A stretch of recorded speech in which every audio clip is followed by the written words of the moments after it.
Hello, good evening, and welcome to The Probe with me, Carlos Kaloni. We're broadcasting live from our studios here in Kokomlemle. We are live on Joy 99.7 FM, Love 99.5 FM, all social media platforms at Joy News on television and across the world on myjoyonline.com.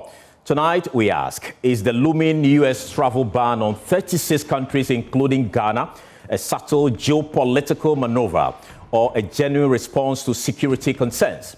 In a sudden and sweeping move, the Trump administration has announced that 36 countries face a possible U.S. travel ban unless they meet new security and information sharing benchmarks within 60 days.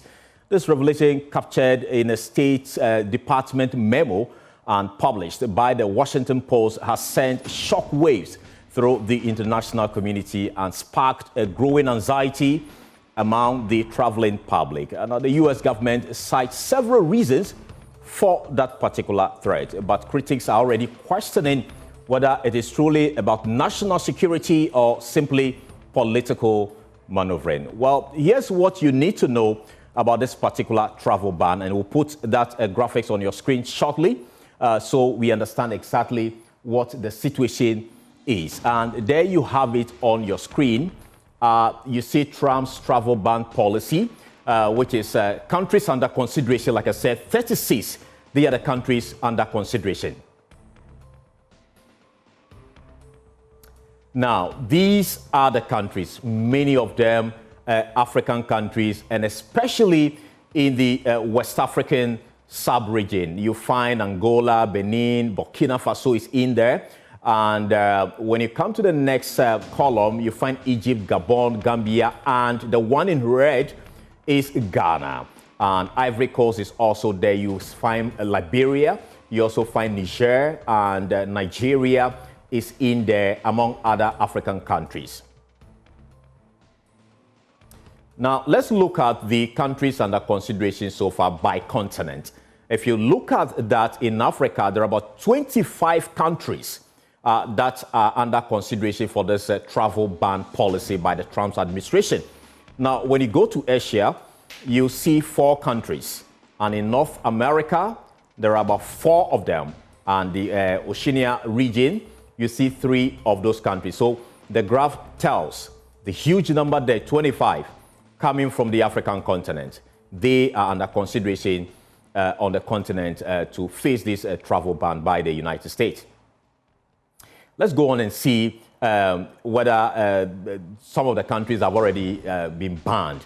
And out of the figure, you see there, 12 countries are under full entry ban as we speak. And the earlier, notice given by the U.S. administration state also that 7 other countries are partially facing a partial entry ban per that particular statement. And is this new? Countries already banned, you find them there. The list is there. 12 countries. Afghanistan is one of them. Chad is one of them. Haiti, Iran, Libya, Somalia, all the way to Yemen. They have been banned. But let's look at the benchmarks cited for a possible ban by the U.S. Administration. The first one there is reliability of government authority. And number 2, widespread government fraud, high visa overstay rates, citizenship for sale programs, security concerns, and cooperation on deportation. These are the key reasons why the countries are facing the possible travel ban. Let's move on and see the timelines given for full enforcement. The Trump administration is giving 60 days ultimatum to all these countries to comply with the new benchmarks. And I believe that you want to understand further how this is looking like for the case of Ghana. Look at the visa overstays here.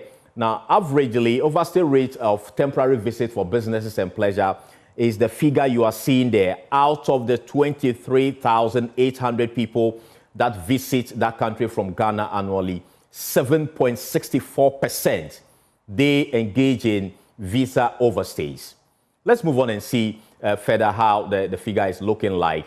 Out of the 2,400 students that visit the United States annually, 15.74% are those who actually overstay their visa. The number is looking huge indeed. Now, let's move on and see the trade volume between Ghana and the United States that can be affected. Annually, we are seeing about $2.48 billion, exactly that figure from the 2024 statistics, which reveals the trade between Ghana and the United States, which means that trade could be affected. Now, other regional countries that also have overstayed their visa from Ghana, you find Nigeria there, which is 11.61%, then follows Cote d'Ivoire. They are also getting some 10.38% of visa overstays. Now, if you look at Togo, their figure appears to be a bit higher, which is about 15.93%. Then you go to Mali, which are all countries which are, being targeted for this travel ban. Mali is doing about 6.65%. Then Bkina Faso, which is doing about 17.43% of, visa overstays in the United States. Now, other regional countries average overstays rate of students and exchange visitors. Nigeria is still in the picture, 15.76%. Cote d'Ivoire is still there, 16.13%. And Togo is still there. You see 23.31%. And Mali also has 13.87%. Then Burkina Faso still is at the top, 31.25% students who actually overstayed their visa there in the United States. So the big question tonight is, does this announcement carry a subtle geopolitical undertone, especially given its timing and rising tensions between Israel and Iran? Why now, and what does it signal? How should developing nations, including our own country, Ghana, respond to this particular visa or travel threat? And what will be the real-world impact on lives, education, healthcare, trade, and the broader economy? When I return, we'll get answers from my guests on Zoom. Joining from the United States is Fred, who is a Ghanaian PhD student in that country. Also joining from Ouagadougou in Burkina Faso is Dr. Lassane Ouedraogo. He is an assistant professor of communication at the Université Nazi Boni from Burkina Faso. He's also a visiting research fellow at the Center for Democracy and Development, CDD, West Africa. Also on Zoom is Nana Yaw-Mreku. He is an international relations expert as well here in Ghana, as well as Nana Asafo-Jay. He is the deputy ranking member on Foreign Affairs Committee of Parliament, also MP for Bosome Frehome. We have all the answers for you here in the next 60 minutes here on The Probe. Stay with us.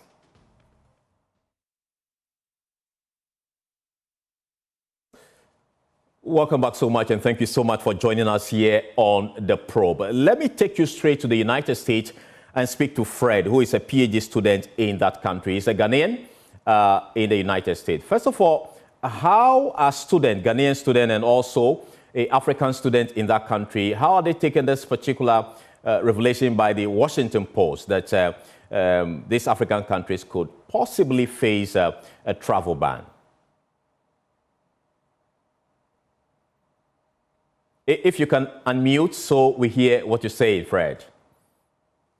Thank you for the opportunity. Good evening to your listeners. And what happens is that there has been several challenges these days that is associated with a student visa. Of course, people are aware of the recent halt of student visa appointment, all over the world, and also the revocation of student visas and all that. However, some of these things, if you are already in the country, it doesn't affect you, and some ban or restrictions are limited to certain countries. So let me give you a bit of history when it comes to using giving your social media details when you are completing the form DS-160. This started way back in 2019. Now, what is happening now is that there's going to be an extra scrutiny. It used to be that if you want to pay for visa application fee as a student, it was $160. It was increased to $185. If somewhere in 2019, if you're completing the Form DS-160 for a student visa application, you were required to add the details of your late parent, and this time around, that has been taken out. Quite recently, last year, the U.S. Embassy in Ghana changed their, portal from what we call the U.S. Travel Docs to now what we call the AVIT portal. It used to be that if you want to pay for a student visa, you have to only pay for it at a nearby GT Bank in Ghana. Now you can use a MasterCard or Visa card to pay, and then you can also use, go to GT Bank to pay. What I'm trying to say is that changes and modifications has been going on for years, right? And so if you're working on the process now, it's not really a big deal. Now, what is going on, if you follow the news very well, might, bring some chagrin into you as a student, but it is always, good to be on the positive side of life. This is a proposal. So what it means is that if you're a student, this does not, affect you in any way. However, but the concern really is for the students from the continent who probably are looking for visas to come to the United States to study. And so, and even students in the United States who could come back home and would want to further their studies. Are they not concerned about this? So when it comes to ban and restrictions, when it is in place, then the government is definitely going to issue specific communique instructions or explanations as to how it's going to affect what category of visa. The U.S. has, two main categories of visas, which is the non-immigrant, immigrant. So as a student, if you're already in the system, then you have to be very careful. If traveling home, do you already have a visa? Would you be able to come back? Have you spoken to your designated school official that is going to affect you or not? So if you're already a student, it's not really a problem. However, at the moment, for people who have already secured maybe their I-20 preparing for student visa interviews, as I speak to you now, a lot of people have already secured their visa. A lot of people have already secured interview dates. And before this news, it was a little bit challenging, to secure appointment slots at the U.S. Embassy in Ghana. However, this is something that has been going on for years. So if you're a student preparing to come, you don't need to panic. Monitor the AVIT portal. Fred. Yeah. Okay. Thank you. I think the point has been made. Let me go to Nanaya Mriku. You are an international relations expert. First of all, how did this news come to you? How your initial reaction when you heard this? Yeah, we are still trying to reconnect. Nanaya, if you can hear me, I'm asking how your initial reaction to this particular revelation by the United States that certain countries, 36 of them, could face travel ban within 60 days. Well, good evening to your viewers and good evening to the panel members that you've assembled this evening. Thank you for having me. Well, for me, it came to me. There was no surprise in what I heard, because this is not the first time this has happened to Ghana. Remember, a similar situation befell the country in 2019, I guess, because of the country's, according to the United States, State Department, the country was not willing to take in some Ghanaian immigrants that it had deported. So this didn't come to me as a surprise. Again, we should also understand that this is within a bigger, signature campaign message that President Donald Trump, campaigned on in getting to office. So it is a social contract mandate that he is seeking to implement. And there is always one immigration card or another to pull. We remember that when he came to power or when he became president, he decided to target hardened criminals. And then when it came across as not providing adequate results, he moved to people that had overstayed their visas. And then it came down to people that illegally crossed the borders through America's southern border into the state. And when that is not yielding the kind of result as he wants, he moved it down to, he take it a step down to student visas, placing a categorical ban on student visas. And when that is not still giving him that mass deportation campaign promise that he made, now he's doing what you call country-specific visa bans. Right. So there are a number of, immigration cards, that he can pull every now and then to kind of put across a message that he really promised the Americans something, the back on which they voted into power, and what he's seeking to do. So this is not coming to me as a surprise. There's a mandate, like I said, that he has to fulfill. And once again, this is also working within America's domestic politics. If you understand that the midterm election is coming up in November, and there are a number of backlashes against the Trump administration, and so these are some of the cards that they can pull to send clear message to his base that indeed he promised them he was going to do something about migration. And if the other ones are feeling there is one thing or another that he can always hold on to. But these are issues that have implications for geopolitics. They have implications for the specific country that he has targeted. All right, we'll come to the geopolitics bit of it, but I'm interested in what you said, that this appears to be more political than security, as we are being made to believe that people from these countries go into the United States and create problems. But based on what you say, it's more political, right? I mean, of course. At the end of the day, everything boils down to the national interest of U.S. Once again, is the "Make America Great Again" mantra that he's seeking to project. I mean, if you are seeking to target countries like Ghana, to what extent is Ghana's immigrants or Ghanaian in the U.S. a threat to U.S.'s national security? But then again, country define what they mean by their national interest. Country define what they mean by what they consider a threat to their national security.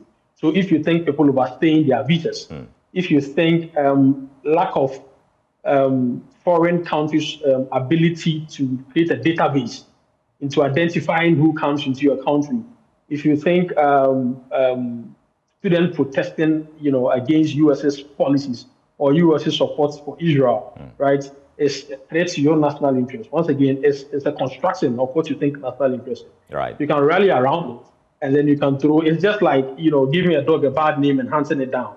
The United States has sent the National Guard into California, triggered an amendment that is supposed to be triggered when there's an insurrection or when you have a viable convincing argument into throwing your National Guard, a foreign deployment force that you send outside of the country, you turn them against your own people. It is because the Trump administration was wanting to create a scenario that warrants the National Guard moving into California until the governor of California decided to fast-track the issue to a federal court, and the federal court ruled that it is illegal for the Trump administration to do what it did. Okay. And so once again, it depends on how you are able to codify, how you are able to instrumentalize, how you are able to construct your national interest, and then you trigger policies that you think are good for your base, right, as far as immigration is concerned. Right. And then you act on it. Before I go to Dr. Alassane, let me find out from you. You were touching on implications for the African countries listed there. What are some of the possible implications? Well, I think for starters, I would like to look at, education, for instance, because the U.S. is becoming a very hotspot it has some of the best, institutions of higher learning in the world. So myself, I benefited from a U.S. education of a sort. So I understand that there's a number of people that are wanting to have that experience, and let me tell you, Ghana, for instance, I hear the statistics is that between 2022 to 2023, we had the highest number of students wanting to study in the U.S., a number that is a staggering 45% as compared to 13% in Nigeria. And so there are people who are betting, some have secured their visas, some have got in schools, pays huge sums of money to register their places in U.S. universities and are waiting for these, visas to be granted. So just imagine if, we are made part of that list. It throws people into disarray, their dreams are shattered. And then, they probably have to find, other places to go. Again, these are implications for U.S. too, because the United States is a cultural hotspot. It's a melting pot. Right. It's a geopolitical melting. It's a global melting pot with people coming from all over. And it inures to the U.S.'s benefit because of this cultural diversity. They are able to secure some of the best brains and best minds into these schools in the U.S. And some of them stay on. In fact, that is the statistics. Some of them stay on. Some of them have made America great again. And so if you are seeking to pushing all these people out, other countries will begin to also absorb them. I hear China is putting in place mechanisms not only to absorb Harvard students, Chinese students in Harvard, but these best brains and best minds. Europe is throwing tons of money for researchers to come in there. But I also think that a number of these things that are happening is good for Africa. A number of these things that the Trump administration is doing, in what sense? In what sense? In international relations, there is something you call constructivism. Things are what you say they are because of how we perceive them. And so everything is not all gloomy. Trump decided to Trump decided to withhold US aid money, 167 million to Ghana. What it means is that we have to step up. It's a wake-up call for us because we cannot continue to be at the beck and call of these powerful states. Once they decided to take these monies away from us, we are compelled to find other means of surviving. And so we don't go back to them. And it makes our national sovereignty worthwhile.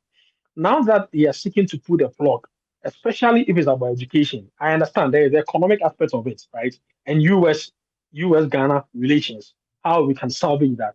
But if it's about education, how do we then begin to look inward? Because Ghana has some of the best educational systems on the continent. How do we begin to make our own educational systems very, very appealing, to the world out there, so that everybody wants to come and study here, just like the way South Africa has solid educational institutions, just like the way other countries like Kenya, Ghana we can begin to put our structures in place, so that people, would prefer to study here. We have some of the best systems in the world, as we have out there. Okay, hold it. Let me go to Dr. Alassane Ouattara from Ouagadougou, joining us from that country. Burkina Faso is part of those countries that have been listed. What is the reaction in Burkina Faso over this particular issue? Well, good evening to you and good evening to all your viewers. My apologies for my voice. When you invited me, I really wanted to be on your show tonight to have this conversation. All right. From what I have heard from fellow Burkinabe here on the ground is the idea is that the president is pretty much playing a game that does not make a lot of sense, because a couple of weeks ago, President Trump sent a special envoy to Burkina Faso to discuss bilateral relations between Burkina Faso, the Sahel, broadly with the US, and some of the key words that were used during that meeting were mutual respect. So, and within 2 weeks, our nation is listed among many other nations across Africa to be potentially banned from entering to the United States. And what I suspect is that if that were to happen, it's going to be reciprocal. You're going to see the Sahel nation hitting back and saying American national will be banned from getting visa to enter these three nations. That's going to happen if eventually President Trump was to move on and actually act on this potential ban. And one of the things that is quite not comprehensible to many people here is that the US is not actually doing well in our region. And these kind of policies do not contribute to making things better at all. And it is actually in the interest of the United States to maintain a certain relation with even some of the poorest nations in Africa. It is in best interest to renegotiate their way into Niger, for instance, where they have been kicked out. It is in the best interest to negotiate their way back to solidify the relationship with Ghana, for that matter, Nigeria, for that matter, which actually remain some of the best allies that the United States has in Africa. If you count out Nigeria and you count out Ghana, what do they have left? Nothing, pretty much. So you believe this will actually affect the U.S.-Africa relations, right? Absolutely. Already, if you look at I would simply say that Trump is going to further undermine U.S. strategic competition in Africa on several grounds. Look at the economy. China, for example, trades with Africa. Trade between China and Africa has surged around $282 billion in 2023. And the U.S. was lagging behind with a mere $71 billion. You see the difference is huge. And the relationship between African nations, which are more and more pivoting toward China and Russia. And this is not the moment to actually antagonize with these African nations. This is the moment when you should reassure us that it's still going to be that kind of partner on whom we can rely to build a world together. But if you're going to sign an executive order that is going to ban our citizens from getting access to your land, we're going to reciprocate. And that is not good for trade. That's not good for policies. It's not good for anything. Yeah, but let's look at geopolitics here. You just touched on China. Already, China is taking away tariffs from many African countries. Do you see China actually taking advantage of this positioning of the United States to actually expand its presence here on the continent? Oh, definitely. All these bans that Trump has been enacting since 2017 were built around the notion of protecting the United States against the entry of a foreign terrorist into the United States. Or, somehow it's built around that. And as a sovereign nation, the United States does have the right to do that. But you have to also measure, evaluate, make sure that you are not also leaving a vacuum. Already a lot of businessmen in Africa are now reorienting heavily toward China. And our nation, not just our private sectors, our nations are orienting every policy toward China, Turkey for that matter, Iran and Russia, etc. So you can look at these nations and think that, oh, these are poor nations. My trade with these nations, it's very insignificant. But you don't want to cut ties with these nations. And I understand that travel ban does not automatically implies cutting diplomatic relations. But African nations, especially the Sahel today, are standing on their feet. And anytime you sting, they are stinging back. And this is what is happening right now. Yeah, but many will argue that these Sahel states are actually some of the poorest countries in the world. And so cutting the United States from entering their country will really not affect the United States in any way. Oh, it's definitely going to affect the United States because these are also nations that export critical minerals. And the United States is all for critical minerals. So those critical minerals are going to be channeled toward other nations other than the United States for sure. Because you're not going to ban our citizens from entering your country, and then your citizen will be coming here to do business, to continue to take our critical minerals. That's not going to happen. All right. But beyond actually also taking that position, what other options do these countries on the continent have to deal with this matter? Honestly, I think what's going to happen is that some of these nations do need the United States at this precise moment. If I take a country like Cote d'Ivoire, which is bracing for a very, very complex election, whereby we still need the voice of the international community, talking to some of those leaders, bringing them back to reason, so that we can go toward a peaceful election. In opposition parties, civil societies are relying heavily on donor nations like the United States and the European nations to actually support them in this endeavor. And if diplomatic relations were to stain further in that sense, it's going to be problematic for Cote d'Ivoire to be able to navigate its upcoming elections and preserve its level of stability, of social stability. And if you look at West Africa's, Francophone West Africa broadly, it's Senegal, it's Cote d'Ivoire. Those are the nations that are actually maintaining a sort of stability, but also nurturing the economy. Exchange between Cote d'Ivoire and Burkina Faso is huge. So if there is to be any disruption, any political disruption in Cote d'Ivoire, it's going to affect all of its neighbors, despite anything that you might see happening between Cote d'Ivoire and its neighbors. So on the economic ground, there's a lot of things that we're sharing. So this is really not the moment that we need these kind of things. All right. And I think it's really ill thought. Okay. Hold for me. Let me come to Ghana and speak to Nana Safoje Aye. He is actually the deputy ranking member on the Foreign Affairs Committee of the Ghanaian Parliament. How is the Ghanaian Parliament actually receiving this particular news? I mean, seeing Ghana listed among these countries. So let me first and foremost thank you and then greet your listeners.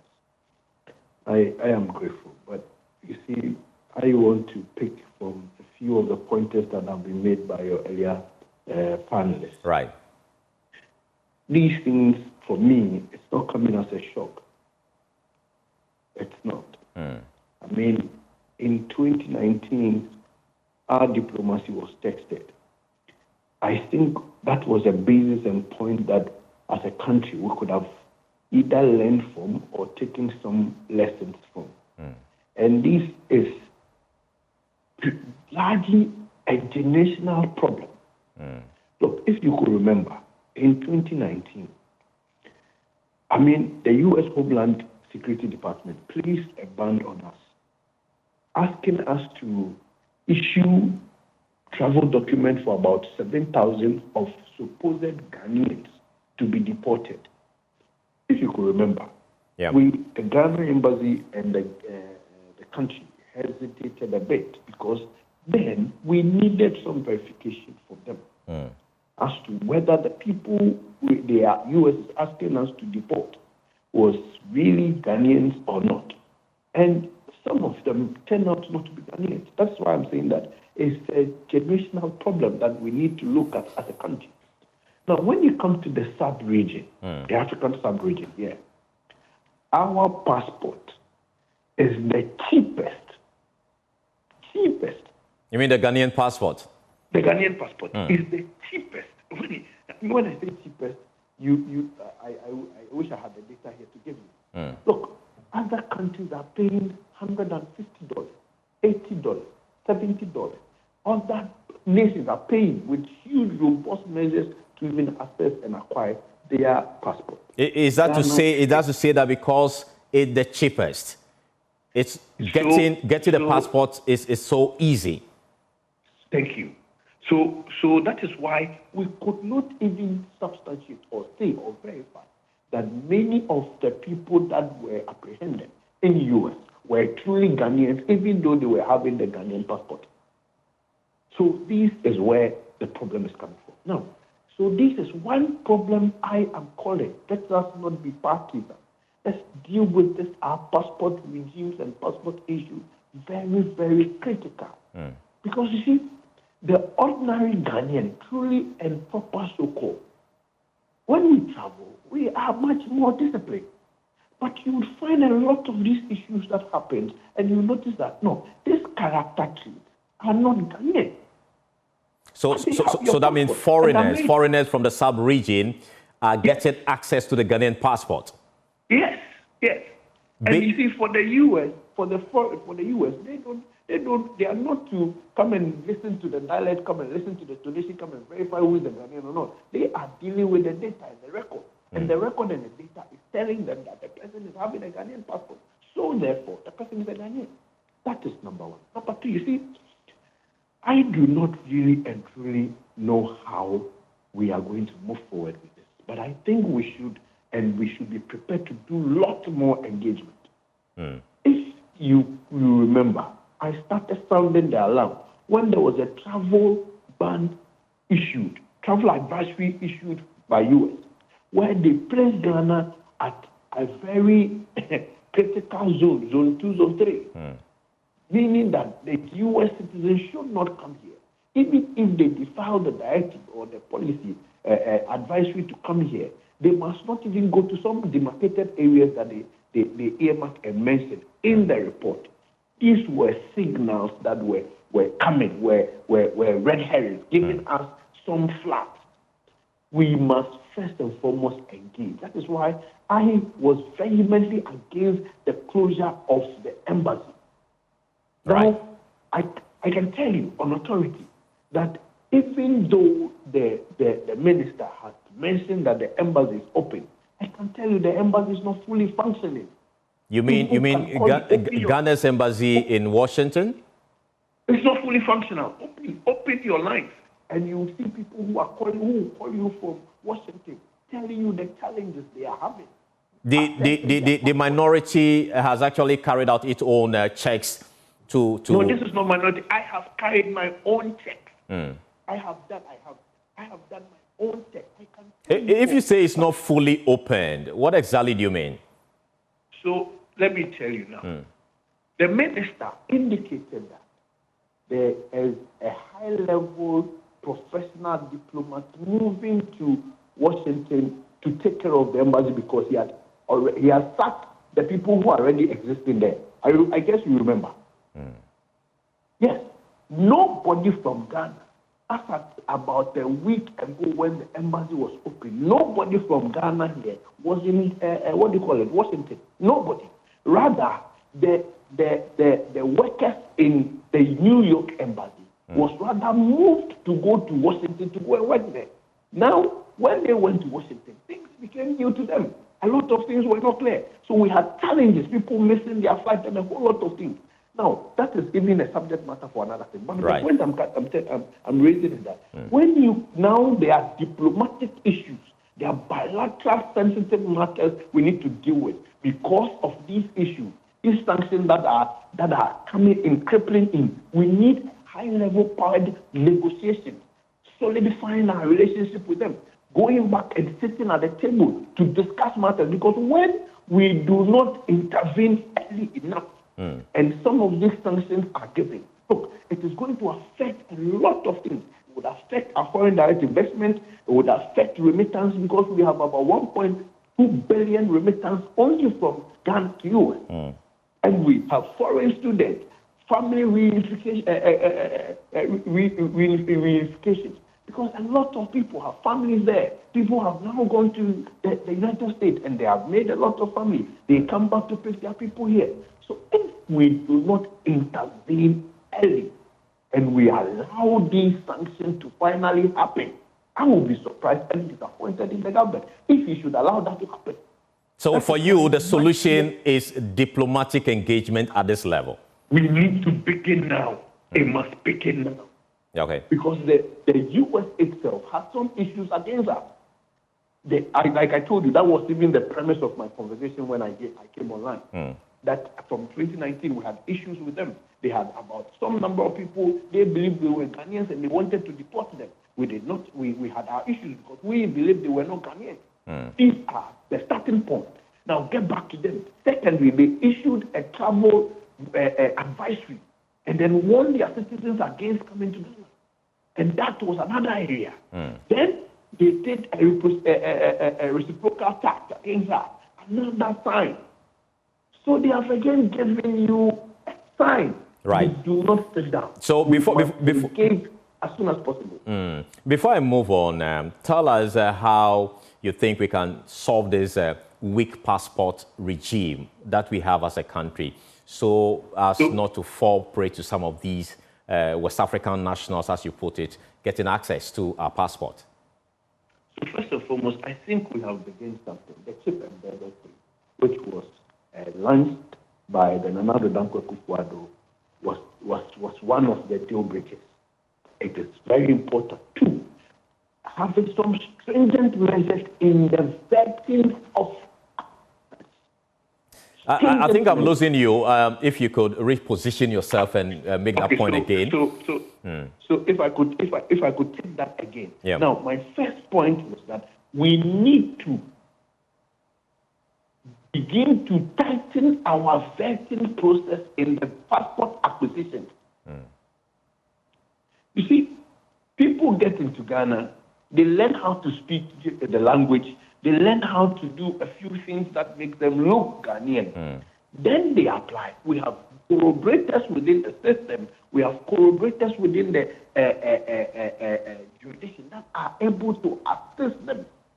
That is one of the areas which will affect our minds, bipartisan approach And Parliament, the Select Committee on Foreign Affairs, we did a tour to the passport head office, the passport centers, and we saw the things that are going. Some of us asked questions that how do you certify that this is a Ghanaian? Okay, we have somebody who will vet them. So if we found out that somebody has a passport and he is not a Ghanaian, what do we do? Do we now come back to the one who vetted him, so that with the sanctions go to the one who vetted him, so that they will bring a certain deterrent to those who are vetting? Because if the person doesn't vet, or if the person is able to detect it, whoever is applying for passport will not get the passport.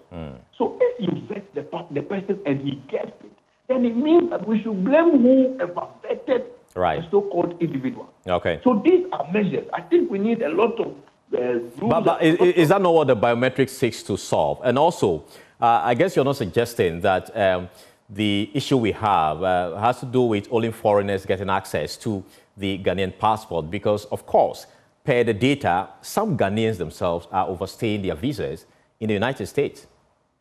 So when you look at the system and the data, they have category of issues. People who falsify data, people who have overstayed their visa, people who came through illegal means and all that. So there are a whole category of people they are dealing with.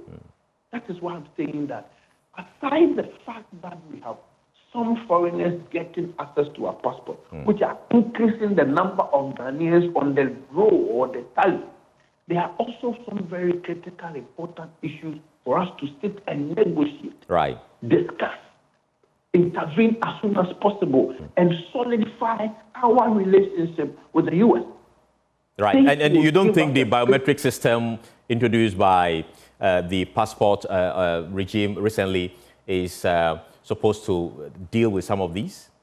No, biometric system has always been there. The biometric system has been there. My point is that even when you do the biometric application, somebody must vet it.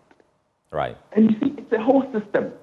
Okay. The national ID card is another area, the Ghana card is another area. So we need to start strengthening our internal identification system well, so that we can be sure, safe, and safeguarded. Then some of these things would come down. We'll mitigate some of these effects we have in the international, the global, the international stage. Then we can be, coming home to look at the key critical issues. And then we engage the U.S. authority more. We solidify our relationship with them more. Then we can name this threat that is coming. Okay. I think if government should allow this threat to happen, or U.S. should give this final sanction, then I'll be entirely disappointed. All right. We could not, after all these signals, we could not do this thing. All right, Nana Asafoje, thank you so much. But stay with us. Let me pick Nana Yao Breku's thoughts. You agree that the countries involved, especially Ghana, are partially to be blamed for this particular situation, even though some also say the United States embassies in these countries themselves should find a way to do their own diggings. Can you take that comment? I'm saying, do you agree with the honorable member when he is saying that we have weak passport system, but others also believe that even if we have weak passport systems, the embassies have a role to play to do some double checks before they issue the visas? Oh, you mean with the U.S. embassies? Exactly. Well, I think it would be difficult it would be an extra task for the U.S. to want to verify the originality of the passports that you are presenting to them for, visa acquisition. Right. I think they could do it, but that would be an arduous extra task, that they would want to leave to the nationals of these passport holders. So reason they're asking us to make our passport more credible. So how do we solve that problem as a nation? I think that... Okay, proceed. Yeah, I think that's entirely up to us as Ghanaians. The vetting processes the processes that go on before these passports are issued, how credible are the processes? You know, how is somebody that is not Ghanaian, a Nigerian, able to access the Ghanaian passport without going through the right procedure, without, you know, doing what is right? Because I know there is that avenue for other nationals to acquire Ghanaian nationality and acquire Ghanaian passport. But what are the vetting processes? How are they able to get, you know, these passports? Are some of our passport officials compromised, you know, and using backdoor channels to initiating these passports? These are possible means that we need to, you know, explore. Maybe the new chip that is coming up, you know, will have a role to play in correcting that. But I think I have something to say about what the honourable MP said. Right. It is true that we might have some, you know, other nationals diluting the original. This demeanor, this non-troubling Ghanaian demeanor that other nationals are trying to, you know, dilute. But I think that it's also true that there is something also wrong with there's something we are also doing wrong as a people, as Ghanaians in the US. It cannot be that whatever the US is saying is not true about Ghanaians overstaying their visas, you know, and about these deportation issues they are talking about. So, regardless of what the MP is saying, or aside what the MP is saying, I think that we need some high level of engagement with the US government. This should be beyond embassy. This should be beyond the US ambassador to Ghana. But some high level delegation to negotiate, you know, because once they are knocking on your door, that's how US works. Right now, Donald Trump, this is how he behaves. He shakes the whole apple orchard just to get the apple. And so he's likely to blow the issue out of proportion just so he gets to the negotiation table. And then he winds you down to the very thing that he wants. And Trump is a transactional pragmatist, as we like to call him. Right. He always wants something for something. He always wants to find a face-saving device. You know how he had to go on a trade war with almost the whole world just because he wanted to get negotiation deals with some other countries. So whoever goes to him first with something to present will be taken off the list. That is how he works. Once you understand him, you are able to deal with him. You know, you would have said that South Africa didn't need US, and so they didn't need to go there. But Ramaphosa went there, and regardless of all the hassle, I'm telling you, in some few days, we are good. Why do you think, regardless of what is going on between US and South Africa was not put on the list? Because somebody has pulled some strings. Because Ramaphosa has found a way to deal with Donald Trump.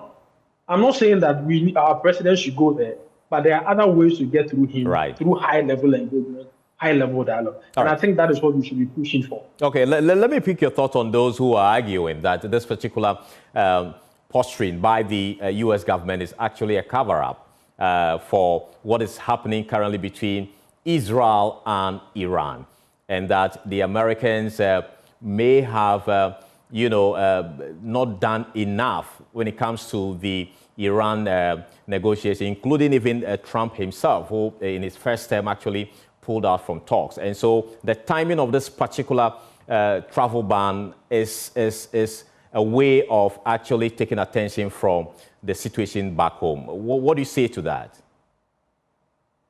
I beg to differ. See, I don't think the travel ban has much weight, on the peace, the geopolitics of the world and the political structure of the Middle East than the Israel, Iran, issue. Right. I think it is something that was going to happen anyway. I mean, it is only a coincidence that it is happening now. But Trump was going to pull one of these immigration cards anyway, at any point, in time. I think that it's there are two different issues, and he's trying to deal with both situations at the same time. And as for the Israel and the Iran thing, we know that America will always throw its weight behind, Israel. It gives Israel the blank check to do what it wants, in the Middle East. So I think that these are two different issues. I don't want to conflict. Okay, but let me also pick it up finally on what Dr. Lassan said, that the Sahel countries are likely to respond by also, sanctioning the U.S. from entering their countries. Would that be the best approach? Look, I give you two instances. The visa restrictions or the travel ban comes in two folds. There are those that have been fully banned, and there are those that have been partially banned, pending negotiations. Right. Chad is one of those facing that categorical ban, and Chad has pushed back that they are also, putting the visa restriction on American citizens. There are the geopolitics. Chad triggered the termination of U.S.'s base in that area. And so for me, it didn't come as a surprise when Chad was put on that list. And we know the issue between General Michael Langley, who is the U.S. general to AFRICOM, on the African continent, and what he said about Burkina Faso, and the rift that occurred between the US and Burkina Faso. So it doesn't come to me when Burkina Faso, is considered to be on that list, like what my colleague in Burkina Faso was saying. Even in Ghana, to my surprise, Ghana was put on the high risk alert. Can you imagine that the US thinks Ghana, of all places, Ghana is that one of the rather came to you as a surprise, right? Yes, that's a surprise. How can you consider Ghana to be a risk country to U.S. citizens? Ghana is one of the most peaceful countries on the continent. Could it not be that because the West African nationals are easily getting access to a passport? For me, I even think of it as issues concerning the gold bond and termination of assets. The restriction of these gold bond issues. Solely in the reserves of the Ghanaian government. No, I think that there is some bigger strain going on, than just what we are seeing, than it meets the eye. I think there is also the geopolitics, and I think that the Sahel regions, like I'm saying, for them, they are out to make a case. When you think, they will think back. They are not holding any punches, and when push comes to shove, when you do to them, they will give you an equal measure of what you are doing to them. And I think that maybe African states need to learn a clue from this. But I think that ultimately, dialogue and negotiation is the way to go. Give Trump something because it saves him from that humiliation and embarrassment. Right. He wants to be seen as doing something. So tap into that and then save the relationship, with a global power like the US. We need the US. Okay, let me go to Dr. Lassan. If you are still there, you are joining from Burkina Faso, Ouagadougou. And at this point, beyond what the Sahel countries can do, some are also saying, well, this is the time for you to start proper negotiation with the United States. You have your raw materials, your gold and all that to rely on, and also have a voice to face the United States and make demands. Is this an option for the Sahel countries and other countries from the West African region? Well, thank you again. I think that could be a good option. But again, I wanted to go back 1 second on what the Honorable said about the Ghanaian passport and the ways in which he had characterized the Ghanaian legal document as being one of the cheapest and one of the most accessible document. Please, Ghanaians, don't make your legal document very expensive. Keep it as it is. So that this means that the Ghanaian government, as a democratic government, has thought that it's going to put at the disposal of its citizens a legal document that would be accessible, cheap, but there are certain other forms of vetting, and we shouldn't let the narratives that Donald Trump is pushing gain tract that the Ghanaian legal document, the Ghanaian citizenship is something that anyone can walk into Ghana and have. I don't believe in that. Right. And there's so many more things that Ghanaians are doing positively in the United States, that Nigerians are doing positively in the United States, that West Africans broadly are doing positively, contribute enormously to the United States, that is not picked up and showcased. Right. Now, coming back to the Sahel, we are so down that at some point going to the table to negotiate with the likes of Donald Trump demands that you have to even beg to be on that table. You have to beg. You have to negotiate your way to that table. So, and we are in a new dynamic that our sovereignty is now negotiable, and our leaders have made it pretty clear. And that's exactly what they told the U.S. ambassador here when General Langley made those broad accusations against the president of Burkina Faso. So they made it clear that those lies that the general went to spread across the world, we don't want to hear that. We don't want that kind of thing. And if you want to really work with us, he has to issue an apology. And beyond Donald Trump, the United States has a system. The foreign policy operates on a meta sort of a framework. Right. And whether it's Donald Trump or whoever comes to lead the United States, it cannot fundamentally alter it.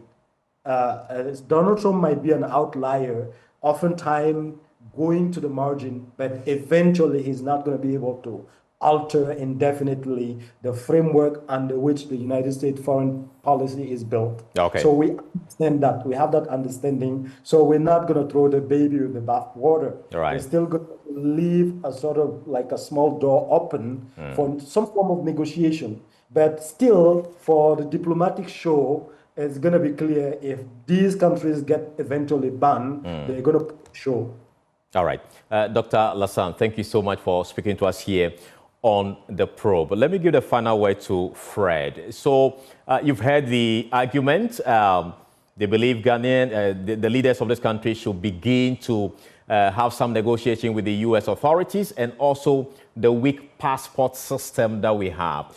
You are a student in the United States and you want to go back and forth to the United States. So what are your expectations from the government of Ghana in addressing this particular challenge? Briefly, in 2 minutes. I think that the U.S. for over years now and has been a great steady destination for a lot of international students, and a lot of people currently in government have had opportunity to school here. So currently about over 9,000 students schooling.